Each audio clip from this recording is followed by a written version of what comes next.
Okay, we talked about this week's Torah portion, and we talked about the how it connects to the future redemption. We spoke about that this Shabbat is called the Sabbath of song.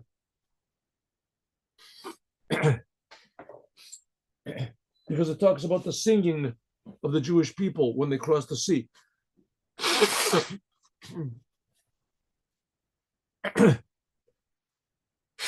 Excuse me.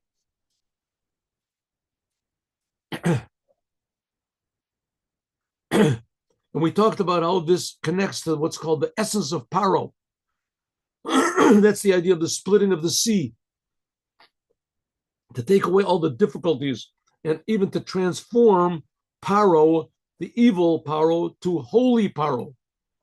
And that's the idea of Yitro, which is going to be next week's Torah portion. Also the war against Amalek, the splitting of the sea and the war against Amalek, and Yitro, which is next week. What we read that on Mincha of this Shabbat is talking about the future redemption, where all difficulties are going to be removed, all evil will cease to exist. That's Amalek, and the world will transform like Yitro transformed. Okay.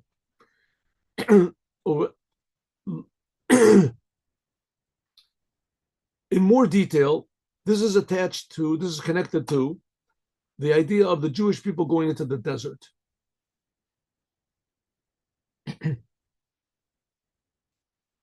In this week's Torah portion, it says that the Jewish people got out of Egypt, actually got out.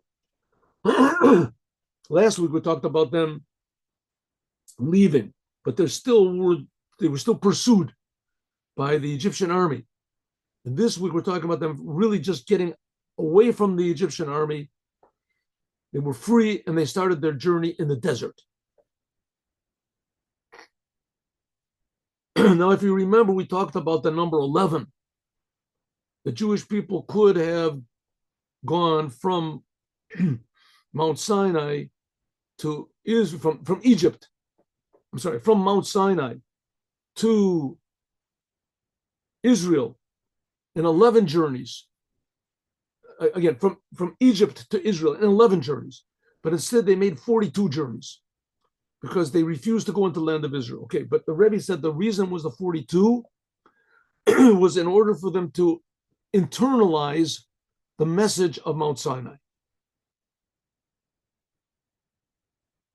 It's known that the whole idea that the Jewish people went into the desert is only to raise sparks. We talked about this yesterday. And the Jewish people raised sparks. When God created the world, so he purposely created the world in a way that there would be evil in the world and that no one would do it. Everyone would choose to do good. There would be the option, but no one would choose to do it. As soon as Adam ate from the tree, he started mixing up good and bad. So it wasn't so obvious what you're supposed to do and what you're supposed to avoid. The evil that God put into the world originally, that he didn't want people to, that was caused what's called the breaking of the vessels, which was a spiritual or a pre-spiritual event which occurred before creation, before even the world of Atzilut, it says. Okay, what this means exactly, I don't really understand and don't know, but nevertheless, there is such a thing. I don't understand what the angels are. What I understand, angels, such a thing. But nevertheless, there is such a thing. That's the idea of Hasidut, is to try to make us aware of the fact that we're living in a little myopic, needle consciousness, awareness of what reality really is. That there's so much more to reality. This world is so much more meaningful than we can possibly imagine. Okay, so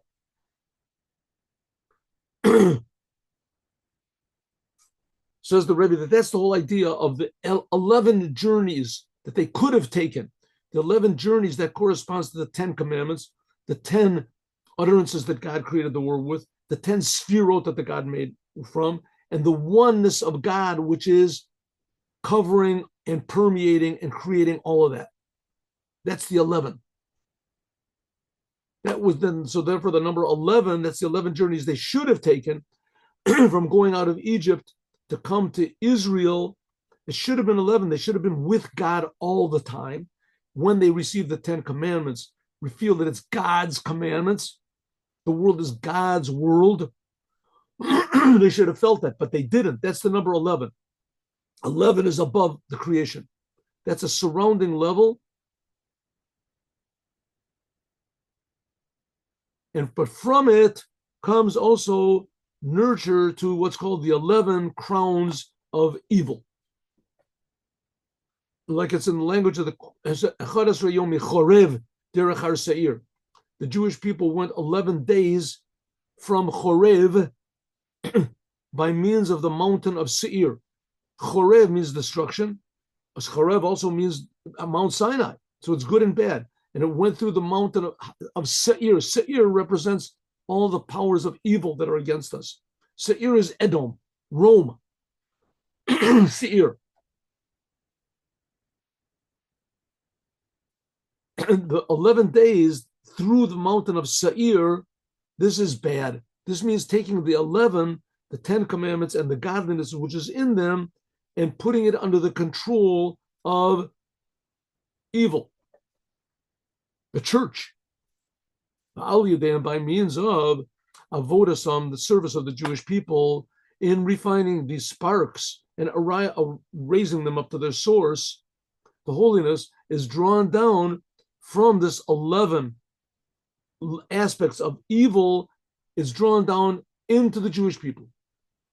If you draw down the external, the surrounding level of God, we just talked about, which you can only believe in to be real and motivating now. By means of this is added a tremendous elevation to the Jewish people in their Torah and their commandments. The 10 commandments, which will be attached to the 10 sfirot, and the whole entire idea of the limitations of this world will suddenly become meaningful.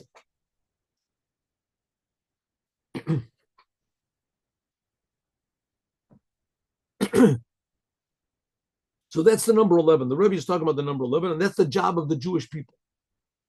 The job of the Jewish people is to reveal the oneness of God in everything, especially in the Torah. And from the Torah, it'll come to everything else. We can also add on an explanation on this idea of the 11 journeys that it should have taken them. To take him instead of, they went in the desert. There was 40 journeys, 42 in the course of 40 years. Right, the Jewish people, they got up to Israel and they refused to enter. That was the thing with the spies, the Morag, they refused. So God said, okay, you'll wander for 40 years. But God wanted it to only be, instead of 11 journeys, they would have taken. It says what happened with the Jews. And the Jews got the Torah. That was 50 days after they got out of Mount Sinai. And then they sinned with the golden calf. They broke the tablets, but God forgave them. And about 1 year afterwards, they built the tabernacle. And then they started to travel. It should have been that they went with the tabernacle directly into the land of Israel, but they refused to go into Israel. They didn't want to go in. So instead of the journey instead of being in the desert, let's say only 1 year, and that time would have been around Mount Sinai, so it would have been, ideal. Instead of that, they decided that they didn't want to. They didn't want to leave the desert. They liked it too much. So instead of that, God said, okay, you don't get my point. You have to do what I want to, and you have to feel me, and you don't get it. So therefore, you'll stay in the desert, you'll die in the desert.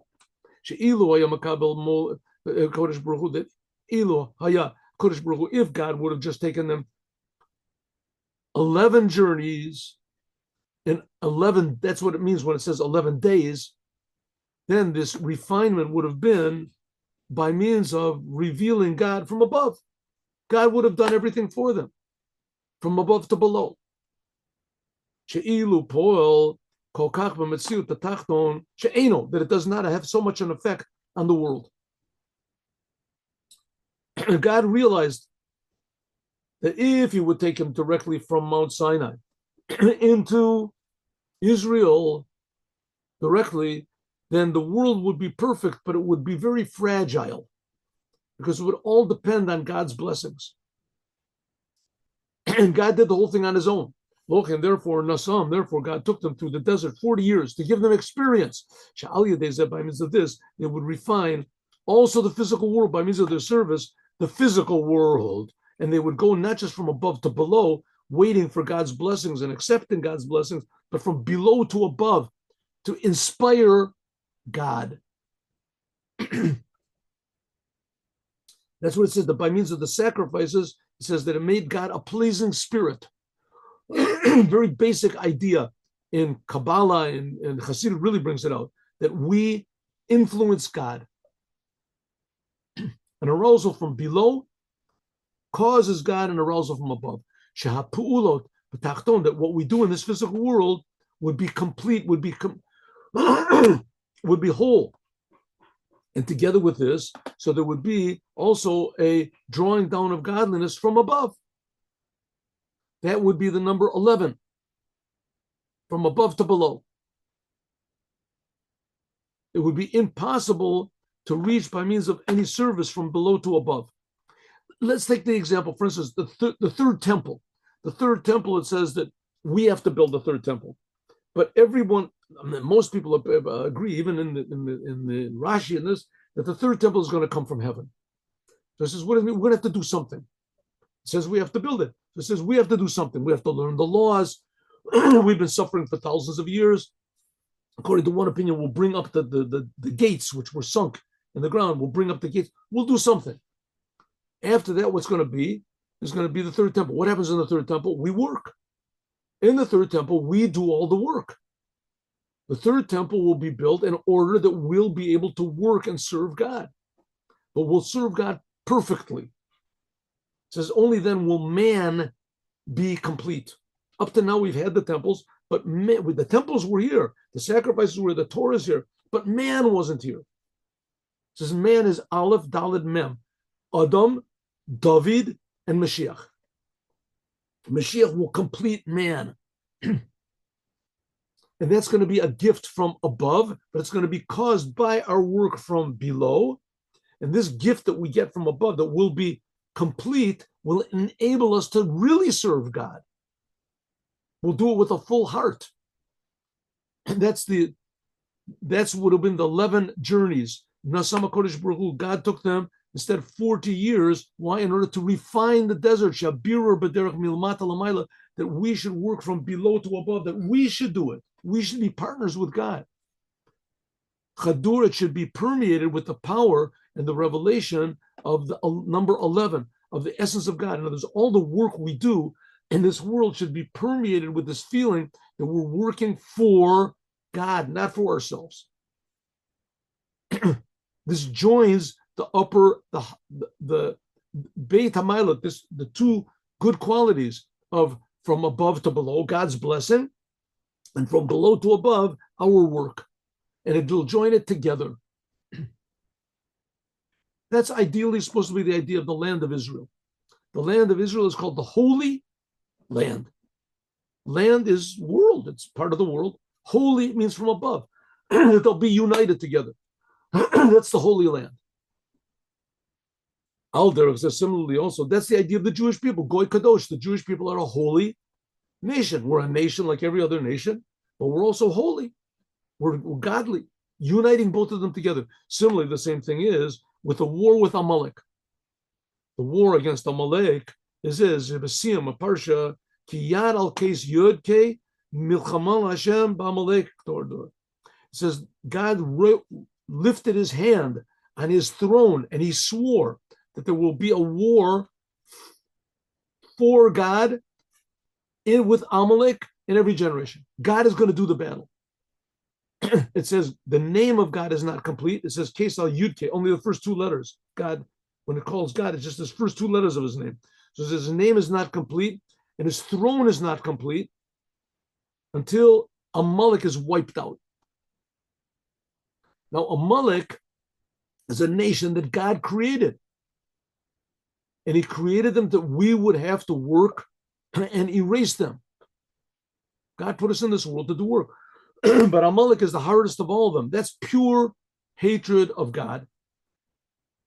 or translated into normal language, anti-Semitism, pure hatred of the Jewish people for no reason whatsoever, just because they're God's people. That's Amalek. Amalek comes from the seed of Esav. Esav, another name for Esav is Seir. Esav was the twin brother of Jacob.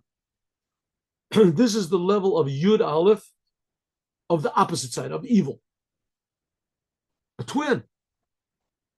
This is the what says Har Seir. This Har Seir, the mountain of Seir. It says that's the home place of Esav. Maybe it's Rome. It could be. I don't know. But Al Yedei, by means of this, is wiped out Amalek. I will wipe out Amalek. Timcha, you will wipe you will exterminate Amalek. That's the Jewish people. That says Macha, Emcha, and Timcha. This is the first letters of Emet, truth. So it says Macha, Emcha. That's God does. I will wipe out. But Timcha and you will wipe out. Yeah, it's a joint effort. God and the Jewish people together wipe out this Amalek. This letters Macha, Emcha, Timcha is the letters Emet. Emcha, Macha, Timcha is truth. Then it'll draw down into the Jewish people this level of the 11 of holiness. That's what it means. The name is not complete. Now, when it says to wipe them out, it doesn't mean that we have to take guns and go and shoot people in the streets. And everybody, our next door neighbor, he drives over my lawn. Amalek, get him, right? Anyone who doesn't agree with me, Amalek, let's get him, right? This, right? It doesn't.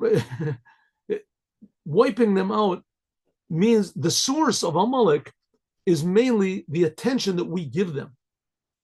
The attention that we give them. When the Jewish people do what they're supposed to do, and they don't listen to the little Amalek inside of them.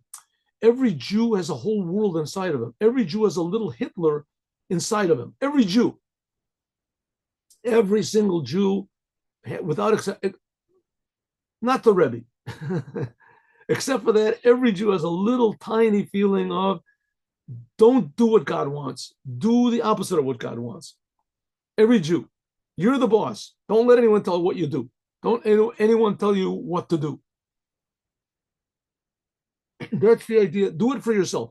That's what it means that God's name will not be complete. Not just the letter Yud K, the first two letters of God's name, like it says that God raises his hand on the throne of Yud K, but even the letter Vav K, the second two letters of God's name. The second two letters of God's name are the numerical value of 11. So it again calls this 11. Again, what does it mean 11? 11 is the number one, the oneness of God, which is above and surrounding and creating all the 10 sphirot and the 10 utterances that created the world. But also 11 is also the number for evil, because evil cannot exist on its own. It has no life of its own. That's the number 11. That's the 11 ingredients in the incense, number 11. In any case, whatever it is, we're talking about Yaakov and Esav. They're twin brothers. Yaakov is 11 of good. Esav is 11 of evil. And our idea is supposed to be pay no attention whatsoever to the forces of evil. Do only good. And this will cause him to wither and you say, dissipate. This is the 11, all the details in the service of God and all the powers of your soul, serving God with all that's the 11 powers, the 10 powers of your soul, as they are unified with the oneness of God. That's the number 11 for good, and that's what will wipe out Amalek. And similarly also, the Hodot Yitro, that Yitro, someone wrote to me a letter, a sick person, a person was ill in the hospital, that the things that are going on in the world, and it's so terrible, the leftists and the this and that. And I wrote back and I said, listen, I'm a person just like you, and I see these things are terrible, but it's bad enough that they're in the world. Don't let them into your mind. Don't let them, how do you say, settler. What is that? Nowadays, there's, what do they call the illegal aliens, right? the illegals. These bad thoughts are illegal aliens. Don't let them go into your mind. Don't be worried about the world. Don't let the world scare you. Don't let the world entice you. Don't let the world confuse you.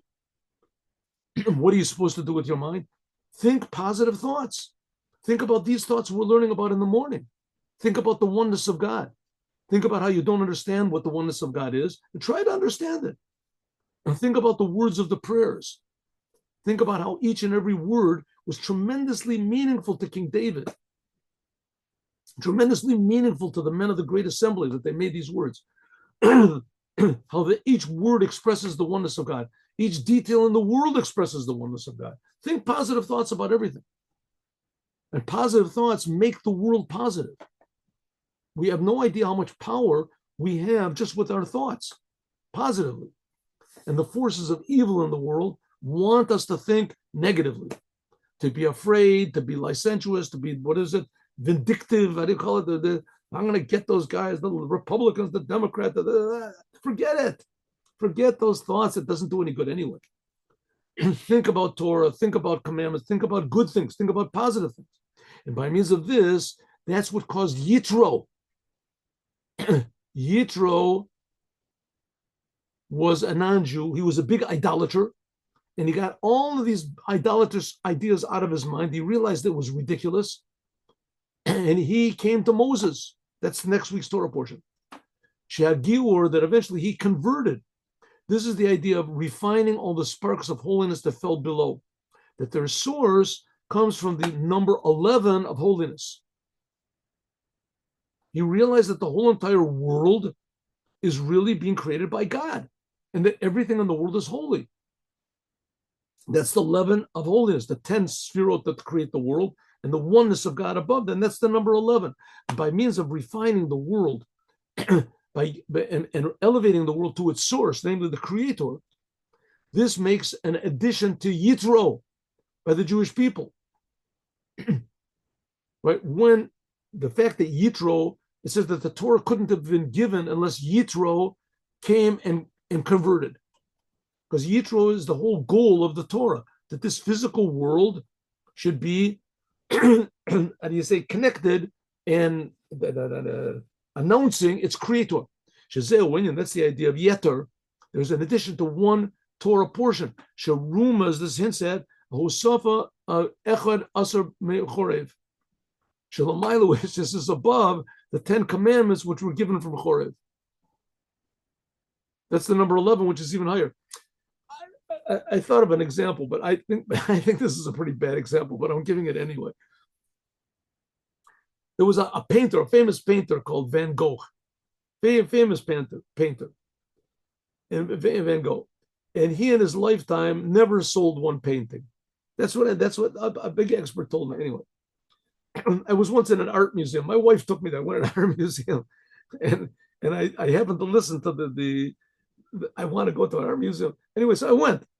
It's pretty interesting. I mean, art is a pretty interesting thing. The fact that it is. I mean, I wouldn't go out of my way to go into one, but that just doesn't say anything positive about me. It just but really, it's quite amazing. It really is quite amazing. And his point, he didn't sell one portrait his whole life, but after he passed away and he's not there, now his paintings are worth like $50 million, $200 million. He painted a flower. Oh yeah, a flower. This thing is worth $500 million. A flower, and this when he's not there. So what does it come out? That when he was alive, these paintings were beautiful and they were really amazing. But now he's far away, so the paintings are even worth more. I'm telling you, this is not such a good example. The same thing is with God. When God created the world and the world was really amazing and God gave the Torah, so it was wonderful. But now that God, so to speak, is not here and we're in exile. Of course, God is here, but we don't see God. God doesn't feel. So that's where the whole metaphor breaks down. But we're in exile. Suddenly, the world becomes tremendously valuable. When God was creating the world, no, the world is made from God. But now he said the world comes from God. Whoa, this is an amazing. This world is actually coming from God. The painting, that's from Van Gogh. He was just a person. The world, look at this. It's a real flower. It's not just a picture of a flower. A flower comes from the essence of God. God is creating this flower. This is worth more than all the money in the world. Look how many flowers there are, right? The flowers there, everything is a miracle. Everything. And so that's the idea of now taking the world as it is when it seems to be far away from God and connecting it to its author. Being separated from the author, that's the 11 of unholiness, impurity. There's no God. The world is just a world. That's the 11 aspects of impurity. But the 11 aspects of purity, of godliness, of holiness means that everything in the world is an amazing miracle. And that's even a bigger miracle now that we're in exile. That made the exile, if you want to call it, more valuable. If nowadays, let's say Van Gogh would come, he would come back to life or something, and somebody would say he was just hiding. So, wow, he would get such an accolades, that he made this picture. Everybody would clap. There he is. There's the man, right? The pictures wouldn't be worth any less. The same thing when God reveals himself. Wow, this is God. He creates you create that flower. I create everything. That's the 11 of holiness. That's what it means. The whole purpose of the Torah is to add on an extra aspect of holiness and value into every detail of the world. And that's what the Torah is supposed to do. I hope according to this, we can explain all the details in our Torah portion, Bashalach, this week, Bashalach and Yitro, which is next week. This is all a preparation of the complete giving of the Torah in the future. It's known that giving the Torah, when God gave the Torah back there in Mount Sinai 3,300 whatever years ago, this will never be again. There's never going to be another Torah. Not one letter of the Torah will be changed. Not one commandment of the Torah will be altered or done away with or eliminated. Nothing. The Torah was given one time, and what is in the Torah, every word is eternal. And the Torah will never be given again. Even since Shabon Nitnu, because it was given not just the Torah, which will be renewed by all the pupils that learn in it now, but also all of the details of the Torah that will be revealed in the future by means of God. It says there's a Torah Chadasha, that a lot of laws will be revealed by means of God in the time of the Moshiach. Nevertheless, it says Torah Chadasha Me'ite Teitze. It says a new Torah will be given. 1 minute. The Rebbe just said there will never be a new Torah, only one time. And in the same sentence, he said that there will be a new Torah. What does it mean? Since that at Mount Sinai, everything that was, all the secrets of the Torah were concealed. Ad kedei kach, to such a degree, sheitgalutam, that revealing them will be something brand new. Something brand new. Like I said, this is the example that I'm giving all the time. You find a picture in the garbage. You say, well, this is a nice picture. I'm going to put it up on my wall. And someone comes in and says, that picture is a genuine Van Gogh. They've been looking for this picture a long time. That picture is worth $500 million. All of a sudden, the picture has a whole new meaning to it. It's a whole new thing. Right? You might even buy guards to guard your house, who knows what. $500 million, a picture. Whoever would dream such a thing? Well, that's the same thing with the Torah. The Torah God gave, it's beautiful. Torah is wonderful, but we don't really know the true value of the Torah. All of a sudden, when we see the godliness in the world, the Torah will be something like brand new. And one of these explanations is that in the giving of the Torah was given the 10 commandments. This corresponds to the 10 utterances that God created the world with, and the 10 sphirot that everything is made of. The Dargat Elokut, this is the level of godliness, Sheyeshlo, that has some sort of a comparison and relevant to the world. Something like the revelation, the revealed part of the Torah, the laws of the Torah, the laws which are relevant to day-to-day conduct. A religion like every other religion. But the godliness which is in the Torah, it has no connection to the world, the essence of God. This has not been revealed. It was revealed temporarily at Mount Sinai, but they couldn't take it. In the future, there will be revealed in the Torah the level of godliness which is incomparable totally to the world. That gets explained what's called the inside of the Torah. Sod, Tame, Mischar, Tfunel. This is hinted at in the beginning of the Song of Songs by King Solomon. It says, in the future, God will kiss us with the kisses of his mouth. On Mount Sinai, we just heard God speak. In the future, we'll be united with God's mouth, the source of the speech. Until the Mahuto Vatsmuta, that will be revealed, the essence of God, really. Kadiuk, like it says, Torah Chadasha will feel that the Torah is coming from God, from me. Like it says, Kulam Yudu Oti, that the whole world will know me. Everyone will know me. In Jeremiah, it says.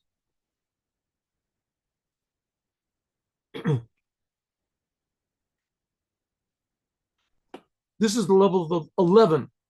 That's the number one, the oneness of God, which is above all of the 10 commandments above it. This is the godliness which is in the 10 commandments. That's what it means, that 11 days that it should have taken from Mount Sinai.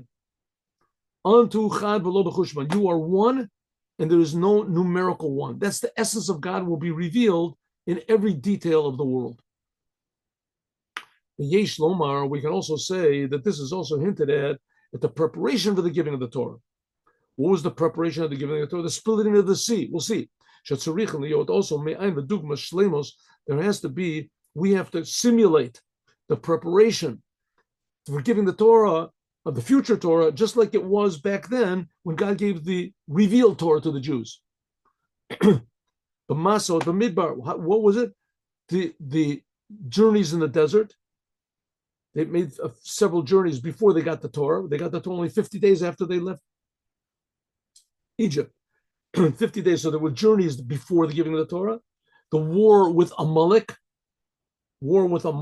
which that was right after they crossed over the sea. AMELAK came along before they got the Torah. And Hodad Yisro, and Yitro also, he converted before the Torah was given. Shetochanan, that the content is, there's one opinion that says it was after the Torah was given. It was before the Torah was given. That's what Rashi says. And this is all of these ideas of going into the desert and fighting AMELAK, the splitting of the sea also, and Yitro converting. The whole idea is refining the world, the sparks of holiness which are in the world, uniting them with their source. And when that's done, that's taking the world, which is 10 utterances, and bringing it to its source. That's what's called the number one, that's 11. And that's what's going to be Ella, but Sha'az back then, in the going, when the Jews left Egypt and they received the Torah, that was only the beginning of the preparations for the completion of the giving of the Torah, which is going to be by means of Moshiach. The main completion will be by means of our deeds and our work, all this 2,000 years, 3,300 years of exile. In the Midbar Army, in what's called the desert, the people's desert, that's where we are now. Yadua, that all the time of the exile is compared to the 42 journeys the Jewish people made in the desert. And our job, and each and every person, from the time a person is born to the time a person is buried, is 42 journeys, the soul. And sometimes a person has to go into several reincarnations to finish these journeys. And they say that the Maggid of Mezrich, the second, the successor of the Baal Shem Tov, says that he could look at a person and tell which journey he was in and which journeys he had to take, where he was in his life. Our job in this world is lavarer, to refine, lalot, and to elevate the sparks of holiness. Like it's known what the rabbis say, lo higla kodesh baruch hu, God did not exile the Jewish people among the nations only in order to add to them converts. The converts are not talking about physical human converts, not only, but it's talking about raising the sparks of holiness which are in the world, which they're compared to converts, because a Jew that converts, he always was a Jew inside, but the physical was concealing it. And by fixing up the physical, having a circumcision, going to the mikveh, accepting the Torah, as that reveals the inside. The same thing, the world. The world is essentially holy. And by using certain processes on the world, doing Torah, doing commandments, turning from bad, by means of that, it converts the world. Until the Gomer that will be complete, it says that Ruach HaTuma, Avir Min Oretz, that all spirit of impurity will be removed from the world. That's the idea of Macha Emcha Zecher Amalek, that God will wipe out any mention of Amalek. There won't be any opposition to the Torah. And then this comes immediately to the completion of giving the Torah. Like it says, a new Torah will be given to me. The Cain also a shlemos, the hachnisat eretz, is going to the land of Israel in the true future redemption, the land of the 10 nations. Eserumos, God promised to Abraham 10 countries, I want to call it, 10 lands ruled by 10 different nations, and we only got 7. Joshua only conquered the 7 kings, the 7 nations. In the future, in the time of the Moshiach, it says the other 3 nations will willfully put themselves under the control of Israel. It won't be the same Israeli government as it is now. Right? It'll be run only according to the Torah. And it'll be happy. And there won't be any enemies. Not within and not without. And then we'll get the land of all 10 nations. Even since Shenosav al Eretz Sheva Umos, in addition to the 7 nations, which that corresponds to the 7 emotions, there'll also be Hakibush conquering the 3 lands, the Kini and the Kenizi and the Kadmoni, which is generally is Kini Kenizi. This is This is Edom. And how could I forget this? Edom is 1, and Moab, I think, is 1. And okay, I forgot. But all right, anyway, that's the Kini and the Kenizi and the Kadmoni. This is refining all of the aspects of Tohu. But until the future, Eretz Yisrael is going to spread out to all of the world. And there's all of these nations that are ruled by all these different weird religions will all simply believe in God.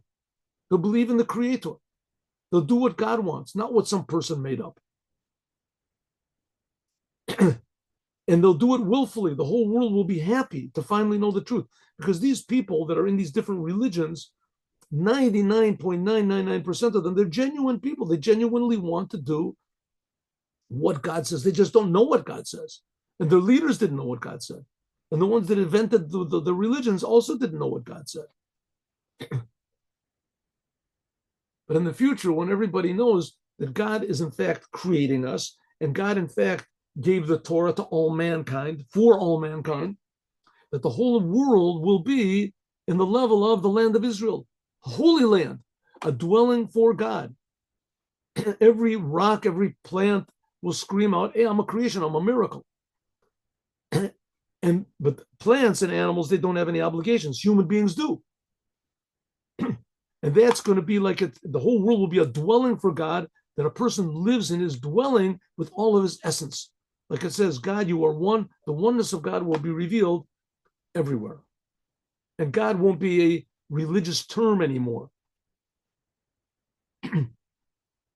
It'll be an obvious thing. The oneness of God everywhere. And now let's do the Yom Yom.